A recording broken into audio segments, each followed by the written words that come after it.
Good afternoon, colleagues, friends, students, honor guests, and distinguished speakers. Today we're having the first lecture of the Masri Institute ESCWA lecture series. This is started with an effort by Ms. Rola Majdalani, the Director of Sustainable Development and Productivity Division at UN ESCWA.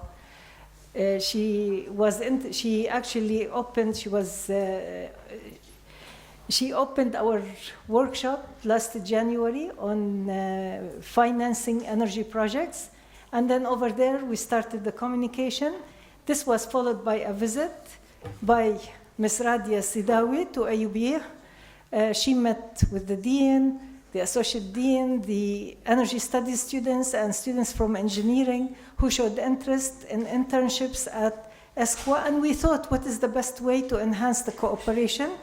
And the lecture series is only a start of this cooperation.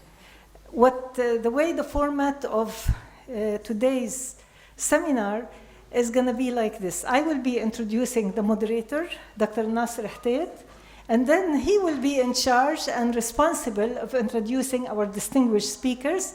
Each one will have a 15-minute presentation, and we would like this session to be more question and answer session.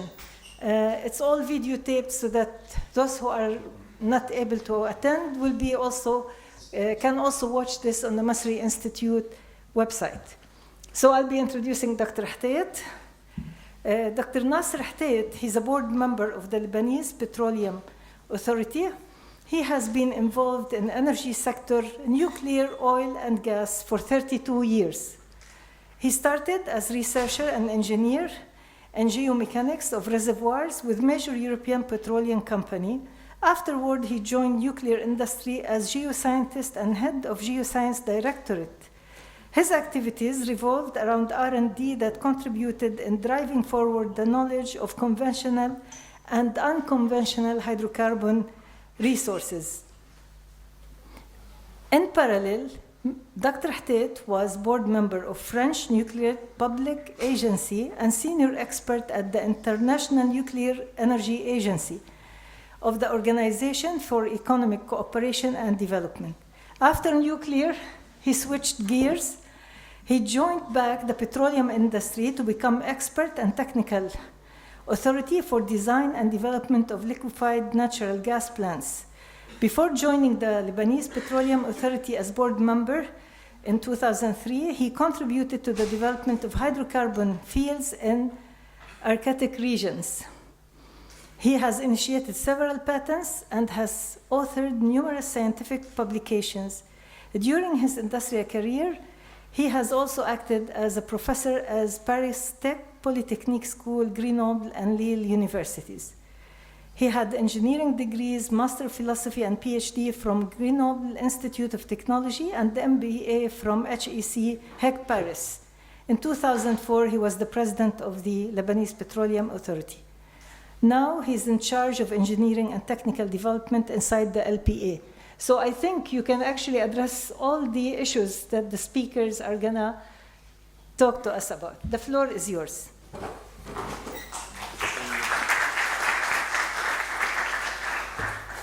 Merci, Nisreen. Ladies and gentlemen, I would like to thank Masri Institute and Dr. Nisreen Ghaddar for this invitation to moderate the debate about oil and gas prices and electric vehicles and their impact on oil market. The factual picture of oil and gas prices is the following one. 20 months ago, oil prices were around $100 to $120 WTI or Brent. 1 month ago, the price was falling to $25 to $30 US. In Venezuela and Kuwait, the price has fallen to 19 to 23 US dollar. It is a drastic drop. Meanwhile, natural gas prices have also dropped from, for example, $5 to $7 in US to $1.7 last week per million BTU, and from 11 to 13 US dollar to 4.01 yesterday at Germany border. In Asian markets, prices are now between 6 to 8 US dollar instead of 13 to 24 months ago. 2 years ago in Lebanon, we negotiated a price of 15 to 21 US dollar to import natural gas. We didn't sign. We are happy for this. Now Israelis are importing natural gas from Trinidad for 4.5 US dollar. This is a huge threat to the nascent oil and gas industry in Israel. The picture is complicated and we have a lot of questions. First one, can we think that gas price is still linked, indexed to oil price? As alternative to oil and gas energy, several countries are using alternative energies and developing new industries, solar, wind, and electric vehicles. Are these new industries the response to overcome the permanent oil and gas crisis in industrialized countries? It is legitimate to ask what are the reasons behind this 20 months of a price crisis and the current state of markets? Is it linked to offer and demand, Syrian crisis, Cold War between Gulf countries and Iran, Russian rules, the opening of new gas provinces in East Africa or other regions, the intensification of shale oil and gas production, the new dynamic policy energy in Europe to diversify energy origins? We have a lot of questions. We have also questions for regional, for Levant Basin, for Nile Delta, and for Lebanon. Is it still our interest to continue bidding process in Lebanon? It's for you. And finally, we are waiting question, at least partly from our three distinguished speakers, Carole Nachle, Radia Sadawi, and Ian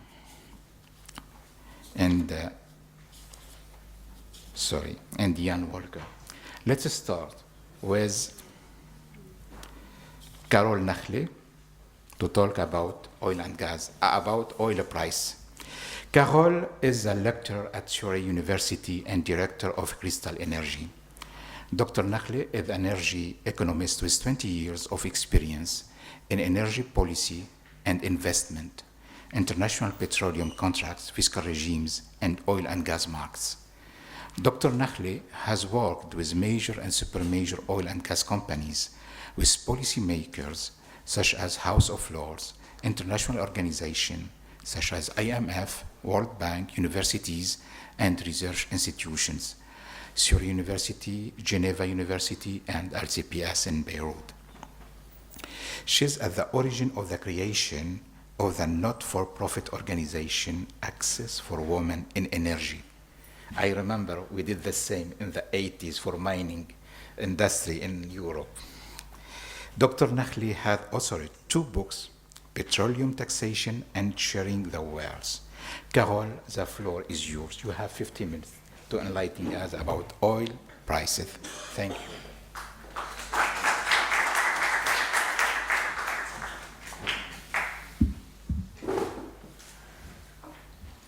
Good afternoon, everybody.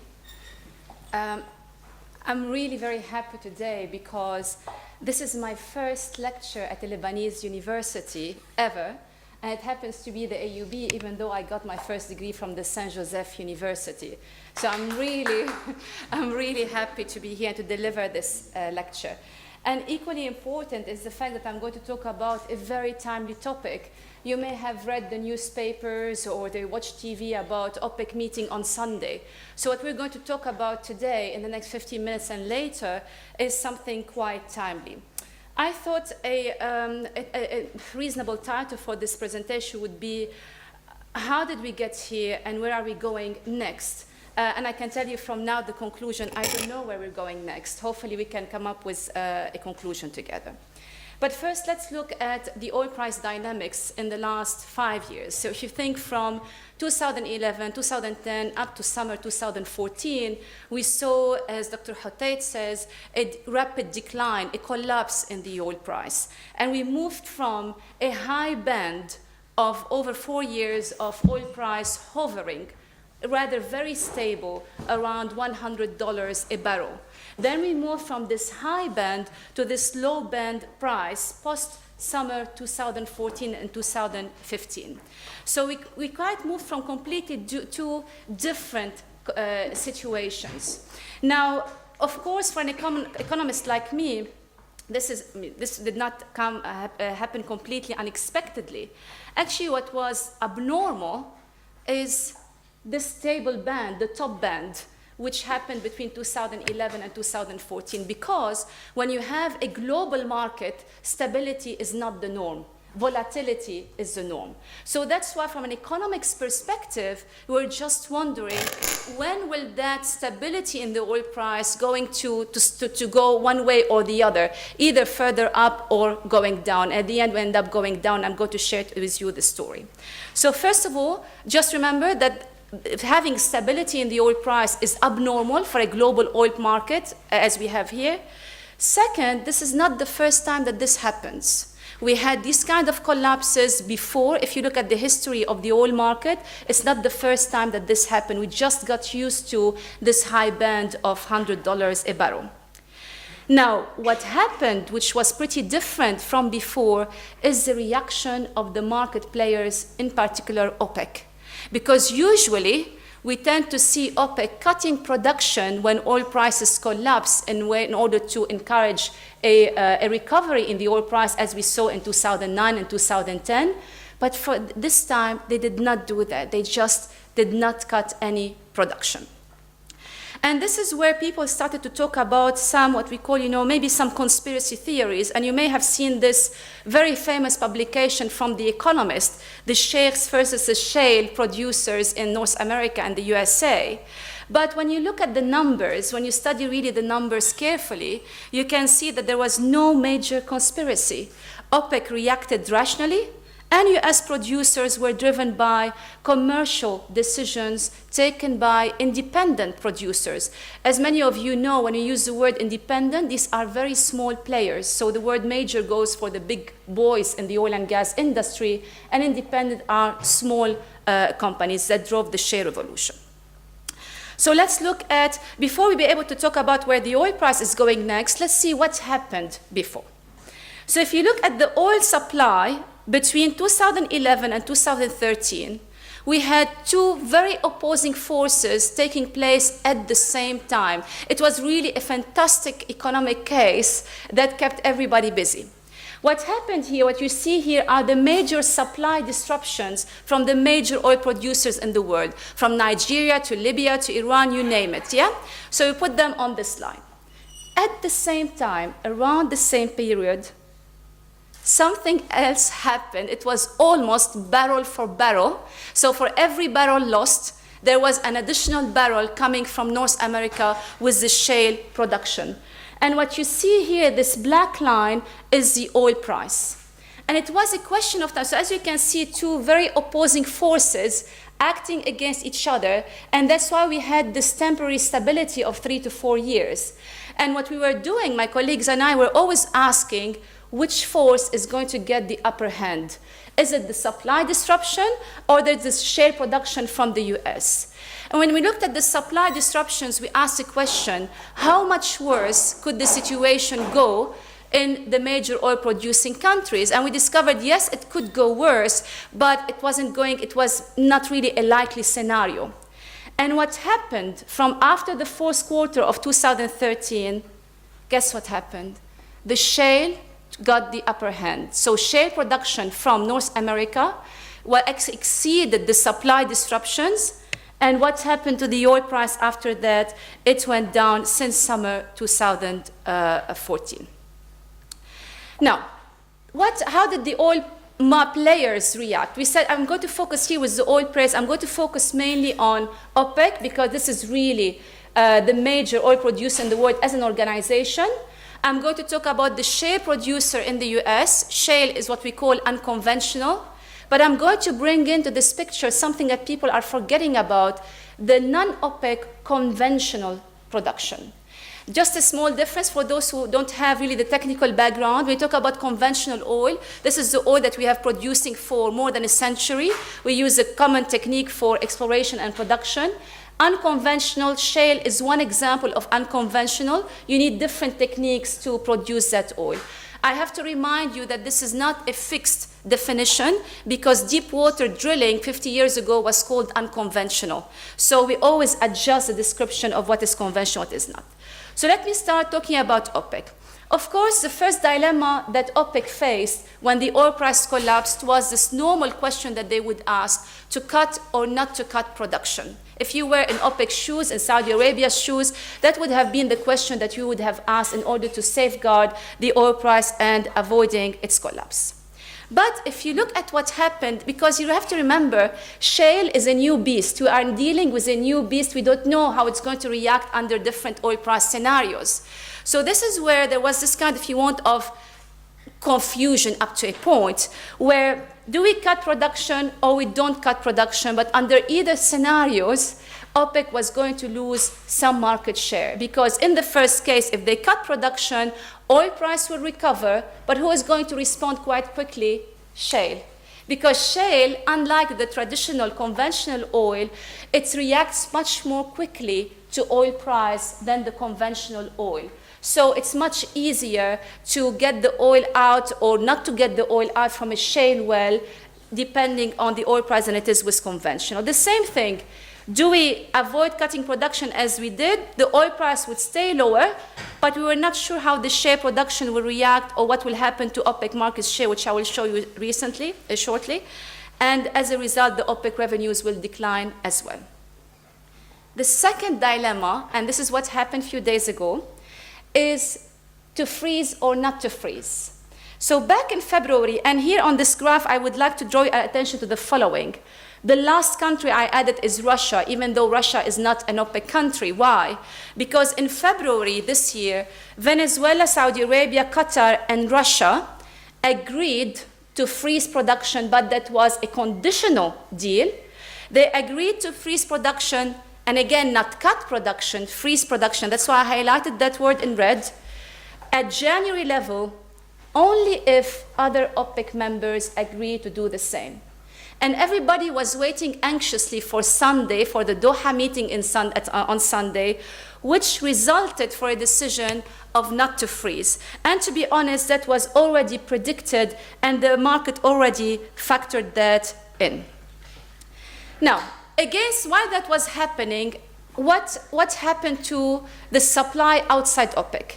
So if you look at the shale production in the USA, yes, OPEC succeeded in killing some of the oil shale. So as you can see that finally the shale production from North America started to decline.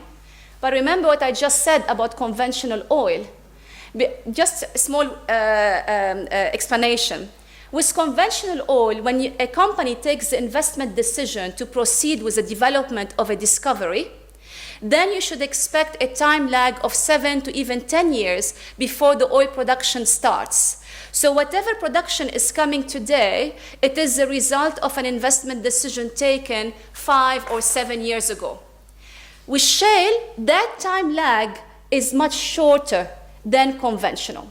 So shale production is decreasing in the US, But look what's happening from the conventional oil from the Gulf of Mexico, the US Gulf of Mexico.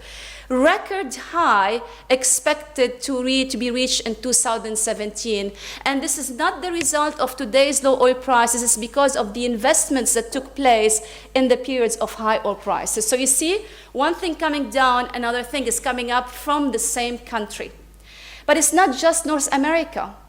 The North Sea, you know where the North Sea is, between the UK and Norway. Everybody dismisses the North Sea. They think it is dying because it is a mature province. Oil production and gas production peaked in the 90s and early 2000s. It has been in decline since, until last year. For the first time in 2 decades, we saw an upward dip in increase in the production from both the UK and Norway. And again, that was a result of previous high oil prices. Now, that is for the non-OPEC supply. But even within OPEC, there are very interesting dynamics. And that's why I was not surprised to see that the meeting on Sunday did not lead to an agreement. Iraq. Iraq reached production record in January. And Iraq, and not only Iraq, Iraq and Iran are expected, according to the International Energy Agency, to lead output growth among OPEC members countries until the end of this decade. Iran, you heard about the lifting of sanctions of Iran, which limited oil exports, not production though, oil exports to 1 million barrels. Now, Iran, by lifting the sanctions, they are telling us they can easily increase it by 500,000 barrels a day within 6 months, another 500,000 after that. So these are two really giant coming into the picture. But when I played with the data, this is what I found, very interesting. This is oil production from Iran, and the blue line, so the dark line is the Iranian production, and the light blue is the Iraqi production. And you can see that they have been going in almost exactly opposite directions. And what was most interesting is the fact that while in January, Iraq reached record high, in February they lost 220 or 200,000 barrels a day. Iran gained 200,000 barrels a day. So that leaves us quite excited about what will happen with those two giants, which can make a big difference to the future of supplies of OPEC. The other country which we tend to dismiss, and that was another reason where I saw that the meeting was not going to reach an agreement, to produce an agreement, is Libya. I mean, imagine you are in Libya, where production used to be among the top producers, and now you're producing a couple of 100,000 of barrels per day. And you tell the Libyan you have to fix your production to January level. And they are struggling to really produce a government and then increase production. They were not going to agree to that deal. Now that is on the supply side, and I know we can discuss all of this during the Q&A. What about the demand? I know you heard that demand is coming down, but actually when you look at the data, demand is quite robust. In Europe, we saw a strong demand in Europe, leading the OECD demand. China, people talk about a slowing down of the Chinese economy. But for an economist, this is normal because China, which was going through industrialization, of course, it would consume a lot of diesel, and you put diesel in your factories to run your factories. So whenever you are going through industrialization, your demand for diesel is going to increase rapidly as well. But what is happening today, China is rebalancing its economy. Although people think that the economic growth is slowing down, but the demand for oil is also adjusting. Instead of the demand for diesel to continue to increase, which demand is growing? Gasoline. Why? Where do you use gasoline for? Driving.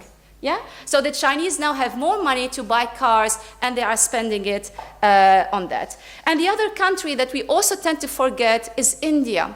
You heard of the strategic petroleum reserves. China bought a lot of oil in order to store them for the rainy day. That's what we call SPR, the Strategic Petroleum Reserves.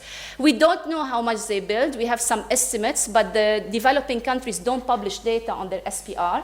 But what we know is that the Indian are now going to follow the Chinese path. So we don't know what that means in terms of demand for the future. But then against all that, and I want to complicate your life further this afternoon, is that against all these forces, demand, supply with different players, we have also another exciting fact The oil inventories, where we're putting oil in storage, are also at record high. Every month we say that we reach record high, we are surprised in the following months that they keep on accumulating. Now the thing is the following, people talk about onshore storage, which is usually the common way of storing oil, but what we saw recently is an increase in the use of offshore storage. And as you know, offshore is usually more expensive than onshore, whether for operations or for storage. That's why if we keep on storing oil offshore, what will happen? The cost will become too high for various operators and companies that they will have to sell their oil at a discount. That might put a downward pressure on the oil price. So you can see various forces playing at the same time. So where next? First of all, the oil price correction that we saw from 100 to 40 or 30 afterwards was due to a unique combination of US shale growth and barrel-for-barrel supply disruptions, which were not driven, in my opinion, by any conspiracy. It was purely geopolitically driven. Of course, demand will adjust, but the key question, if you want to make any forecast, is to ask, how fast will it take for demand to absorb not just the additional supply, but also the inventories, the full inventories? Then you have to ask yourself, what about shale? If oil prices recover, how fast will shale respond? Because remember, it can respond much faster than conventional oil. Now, some people might say that OPEC is dead. I don't believe that. I think even though we had the failure of the meeting, we might still see at some point some production cuts. So I don't want to make any speculation, but that is a possible scenario. Then finally, what you should expect from the oil price, more volatility, much more than we saw before, simply because of the elasticity of the oil supply. And finally, don't ask me where the oil prices are heading, because our track record is really, really poor. As you can see, all these almost horizontal lines are attempted by World Bank, international organizations, to forecast the oil price, and they always got it wrong. Thank you very much.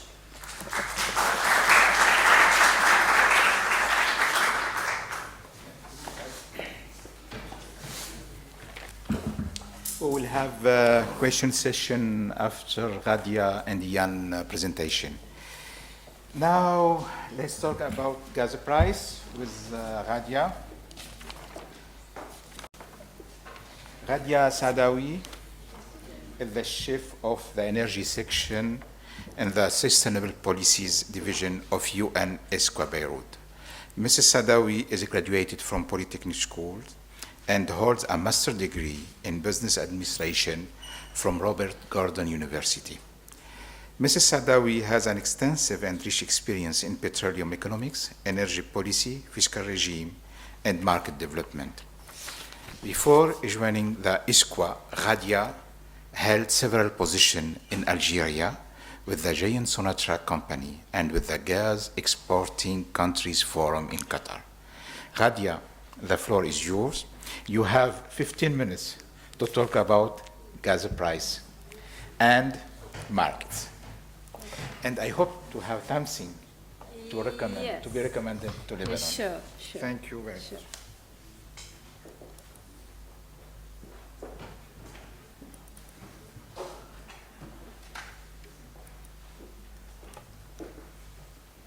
Thank you very much. It's my second time coming to the AUB, not as visiting the Dean or Ms. Nisreen. And also I had previously the opportunity to meet some of the students that I can see their faces today. So it's good signal that they are following our activities. I would like as well to thank some of the experts who attended our workshop these 2 days, and they are attending our lecture, which is a signal of good communication that we made for the lecture. Actually, when we just started the idea of the lecture, we were thinking about talking about the oil prices, and finally, 2 weeks ago, I was asked to do a speech. I said, let's maybe focus on the natural gas market and look at how the extent to which the oil price fluctuation impact the gas market. Maybe I would say is not too much, or maybe too much. It depends the way we see it. And the reason why I try to put some slides that fits with the audience, because I know we have a student here, and some of them may be not exposed directly to the oil and gas market, in particular to the pricing. So I will try to give certain information to help to really understand what are the linkages and then look at the impacts. Before that, let me just put some points in addition to those already highlighted by Carol. Before talking about the impact of the gas, of the oil pricing fluctuation of the gas market, then we need first to isolate in somehow the factors that impact. Obviously, the gas market is influenced by the geopolitical environment, as we have seen recently, and it's something that we have all the time, whether in the Middle East or in Russia or elsewhere.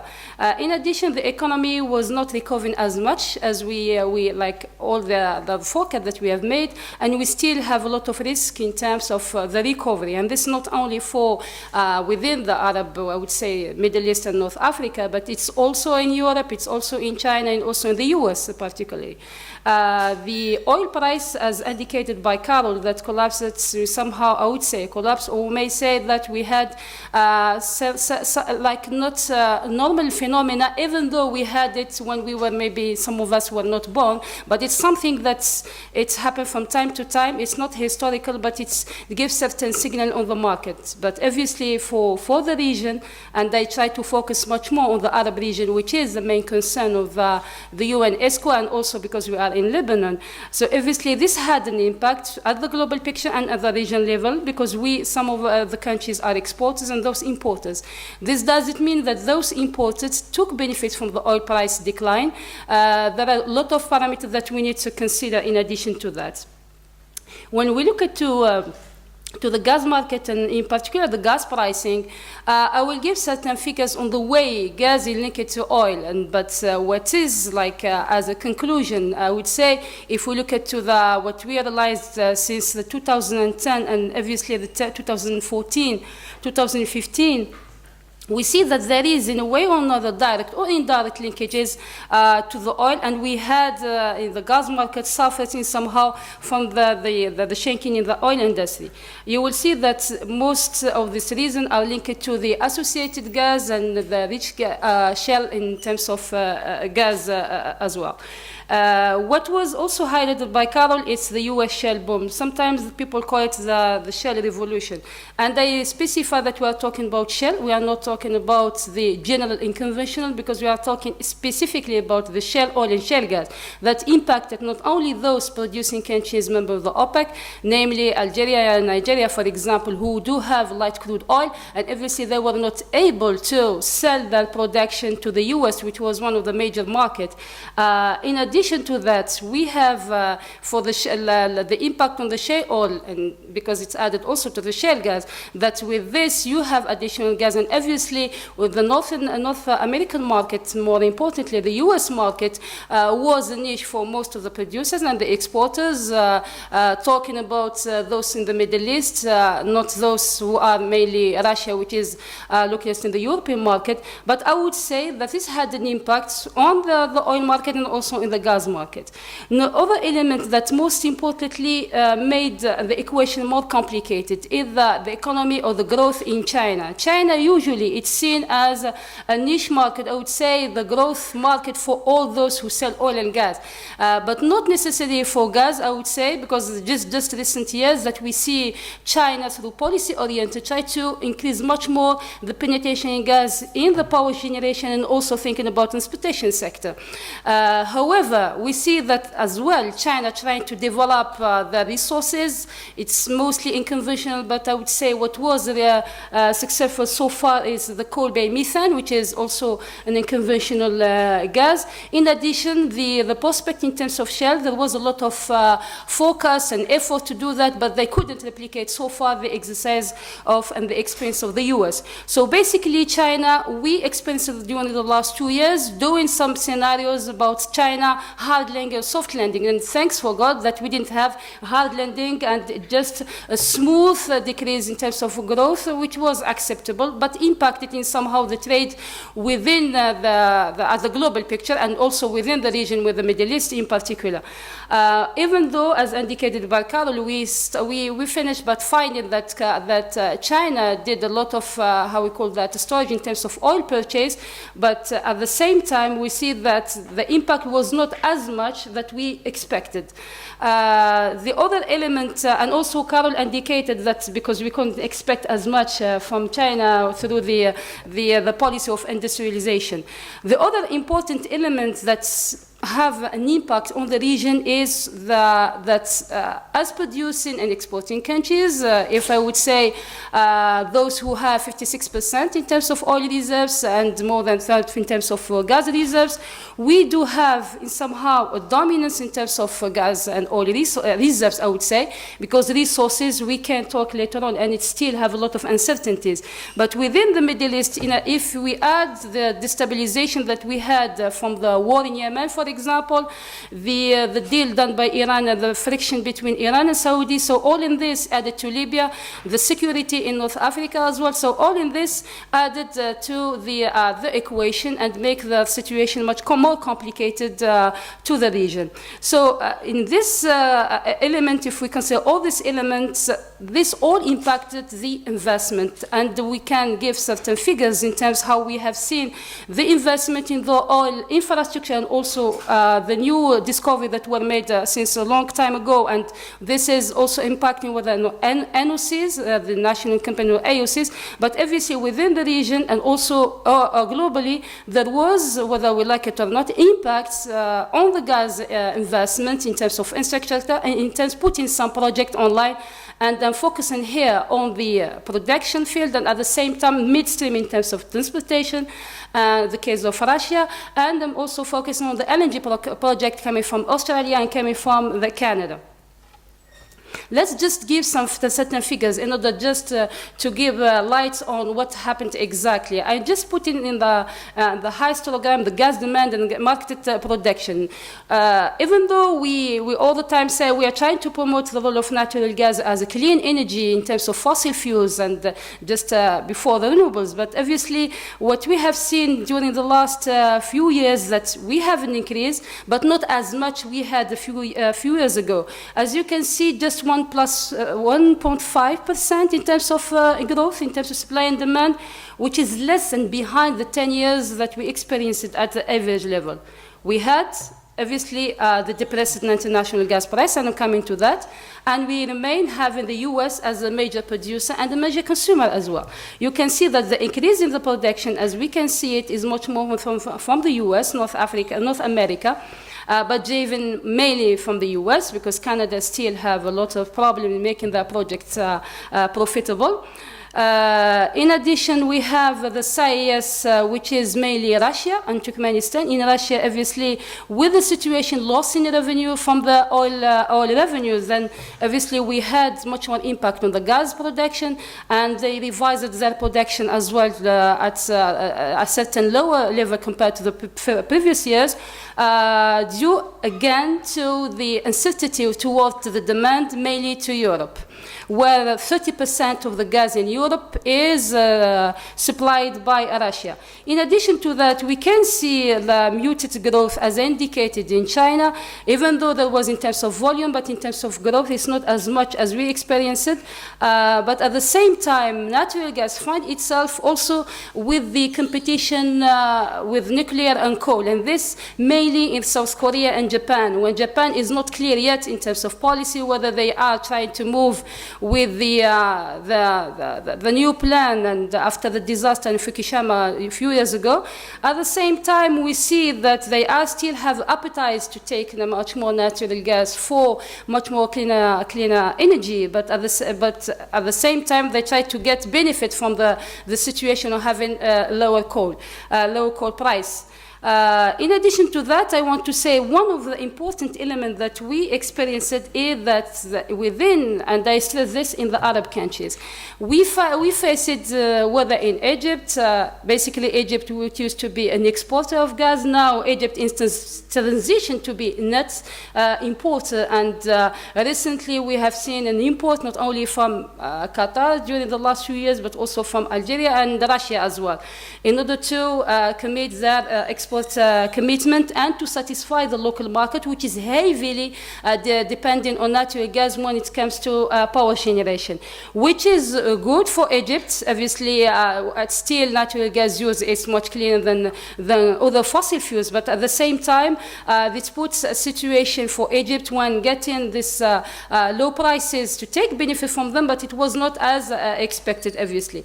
In addition to that, we see in, how would say, in Trinidad and Tobago, there was example given from Trinidad and Tobago. Give me much more time. We still have a lot of things to say. So Trinidad and Tobago also, in addition to Argentina, we have in somehow a decline in terms of resources. So obviously, we have less gas coming to the market. In this, one positive point that we had in 2015, that we had an increase with 6 million ton of LNG. LNG, why I'm focusing on LNG? Because LNG, which will make the difference when we talk about the gas market, which is still a regional market. We cannot, how we call that, usually I say when we talk about natural gas, it's marriage. When we talk about the oil market, it's dating, because it's much, it can be traded much easier in the spot market as well. But when you talk about natural gas, then it's much more pipeline oriented, and obviously you need to have a long-term commitment. Then the LNG made the difference in 2015 with the increase despite the others, and we see that 70% of the global energy going to Asia, and 30% of the global energy supplied coming from Qatar, and 41% from Asia Pacific, mainly Australia, where we have the new projects that already were launched before the oil decline.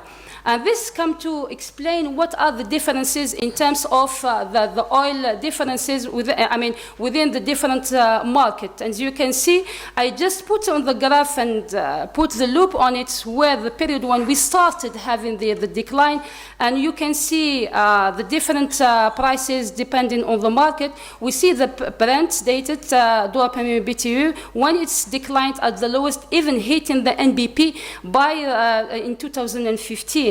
We see as well that there was a lot of this, give a lot of possibilities of arbitrage between the Asian market and the European market, when we have in the Asian market much more higher prices, and in the European markets much more oil indexed. So with the decline, we had the lower prices.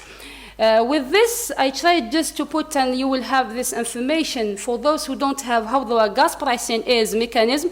You have basically, I would focus on two, which is the oil indexed. The oil indexed prices, it's usually a formula that links the oil price with different petroleum products, fuel oil and petroleum product, and obviously we call it the S formula, which in somehow give the signal how we can have a cap with the oil price, and how the price of gas can decline due to the oil price at a certain cap. But when we have the gas-to-gas competition, it's a competitive market. Basically, you have the physical ups, and you have obviously the transaction within the market based on the competitive and trade market. And this, obviously, we have the euro, for example, give the NBP, or you have the NYMEX as a future price in the US. The other mechanism, I will not give in details, because all the other mechanisms, I would just say that they are linked in a way or another to the oil price. Why?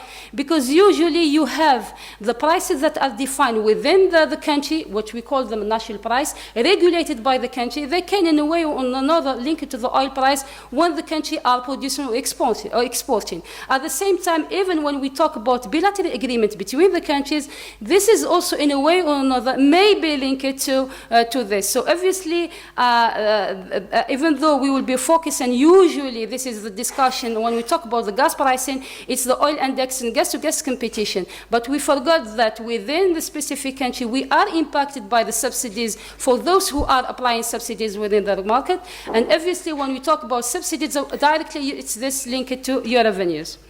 Just in brief, that 74%, when we talk about gas price formation worldwide, 74% of the LNG import is oil indexed. So we are talking about directly impact less than 1/5. 20% for the market gas production, but it's 51% of the imported gas. And this is what makes the importance. It means that if you are talking about the energies and we are talking about the dynamic within the market, and you are talking how, what makes the gas market globalized. In order to make it globalized, then you need to look at these parts of the LNG oil indexed price.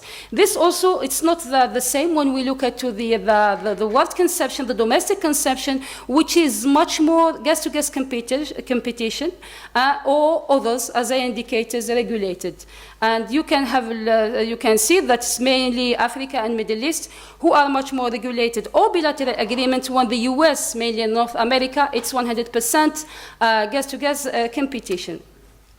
For this, I want just to indicate that the increase in gas-to-gas competition has not been totally in trading market, and it doesn't really impact it because you have the North American market, which is 100% gas-to-gas competition, and obviously it doesn't have, if I say directly impact, doesn't have a real direct impact because mostly it's the indigenous production. When in Europe, obviously it's almost 50%, I would say 40%, then this had an impact.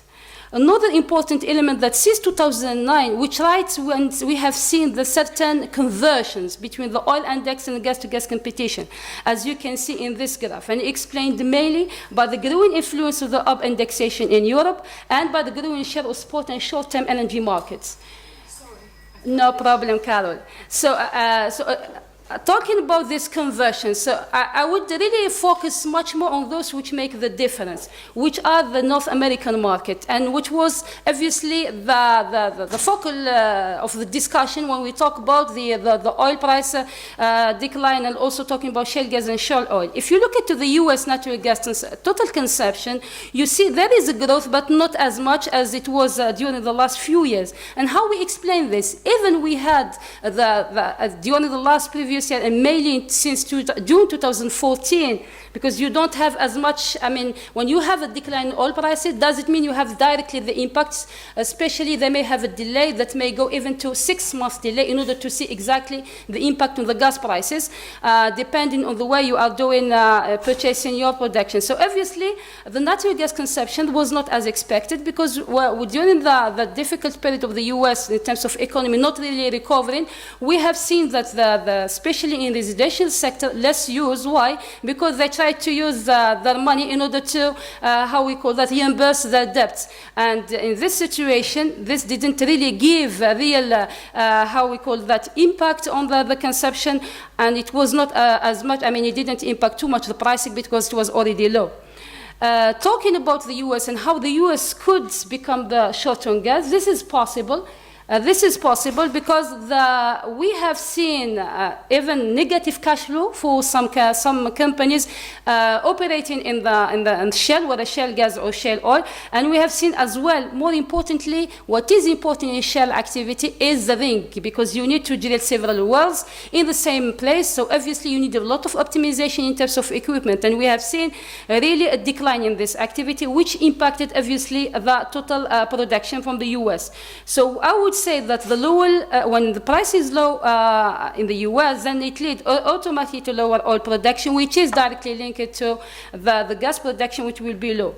In the Arab region, I would say that we are much more gas in terms of energy mix. We are much more compared to the global picture. It's heavily dependent of natural gas, basically in power generation, and more importantly, not only in those who are exporting countries and producing, but also in those consuming countries. And I would like to stress that the impact of the oil price decline impacted the gas industry in a way that we have seen a lot of projects delayed or cancelled, namely even in those who produced much more oil, like Saudi Arabia, and even in Algeria, for example, and Libya. For the lower oil prices, how this would slower the gas production, I would say yes, we will have during, I don't want to usually give a long-term forecast, which it was my previous job doing a long-term forecast, but when it comes to the reality, I would prefer just talking about the 5 years, because it's a dynamic market, and each day we have a new information to bring light.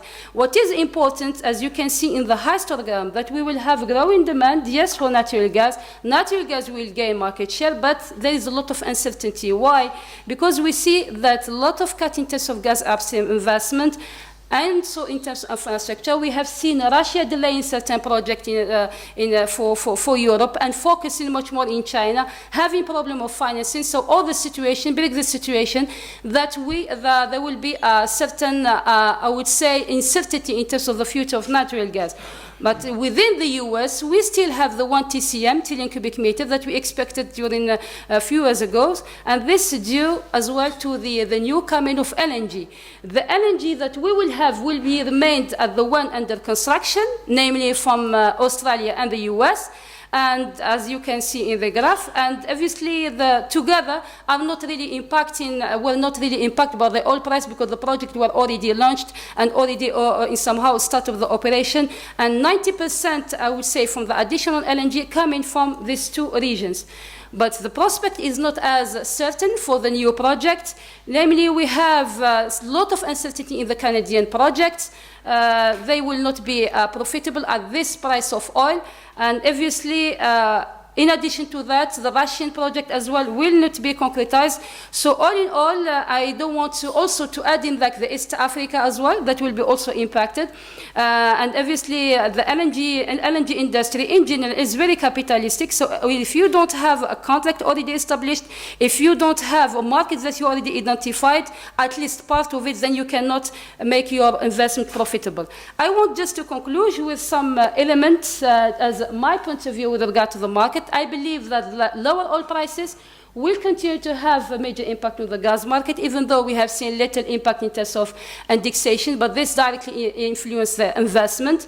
The LNG market would help to make the global market as a global, but this needs a lot of time to make it possible. But what we can see, and most probably with this oil fluctuation, that we may see certain conversions in terms of the pricing within the different regions that allow minimizing somehow the arbitrage in certain regions, but others will benefit from that as well. In order for the industry, I would say the gas industry to play a major role in, and obviously to increase the global share of natural gas in global energy mix, and I would say that Ian Walker will give us the example of electric vehicle and how we see this in transportation sector.